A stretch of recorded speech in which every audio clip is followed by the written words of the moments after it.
సుగుణోత్పాద గుణగణాదికా స్థైర్యమనోగ్న శ్రీకృష్ణదేవాయతః దేవాః మనోజ్ఞయజ్ఞాధీశ్వరః దేవదేవః యజ్ఞోత్పాదః దేవాః శ్రీకృష్ణాయతః దేవదేవః.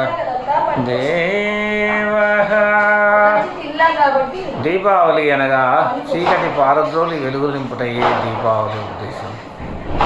పురాతన కాలమున నరకాసురుడను రాక్షసుడు భూమండలమున జనులను ముళ్ళను హింసించుతుండగా అందరూ కూడా శ్రీకృష్ణ పరమాత్మునికి మొరబెట్టుకున్నారు. అయ్యా, ఈ రాక్షసుడు అంతమైతే తప్ప దేశమునకు మంచిగా ఉండదు అని చెప్పగా శ్రీకృష్ణ పరమాత్ముడు సరే నేను యుద్ధం చేస్తానని చెప్పి వెళుతూ ఉండగా సత్యభామ తను కూడా విలు అంబులను ధరించి తయారై వచ్చినది. ఈ విధంగా ఇరువురు రథములెక్కి 21 దినములు ఏకతాటిగా పోరాడిది. అయినా నరకాసురుని ధాటికి శ్రీకృష్ణ పరమాత్ముడు మూర్ఛిల్లగా సత్యభామ విల్లంబులను అందుకుని బాణమును ఎక్కుపెట్టి నరకాసురుడిపై విడువగా నరకాసురుడు మరణించెను. ఈ విధంగా సత్యభామ ధైర్య సాహసములతో యుద్ధం చేసి నరకాసురుణ్ణి వధించినది.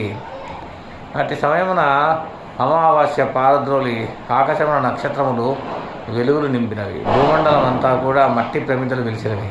ఈ విధంగా ఎక్కడ చూసినా కాంతివంతముగా తయారైనది. అమావాస్య పోయి పౌర్ణమి నాటి వెలుగులు వెలుజిమ్మినాయి. అనగా చీకటి పారద్రోలి వెలుగు నింపినది. ఈ విధంగా జనులు ముళ్ళు అందరూ సంతోషించి యజ్ఞయాగాదులు సంపూర్ణంగా చేసుకుని శ్రీకృష్ణ పరమాత్ముని సత్యభామను స్మరించుకుంటూ జీవించి ఈ కథ విన్నవారికి చెప్పిన వారికి శుభం భూయాత్.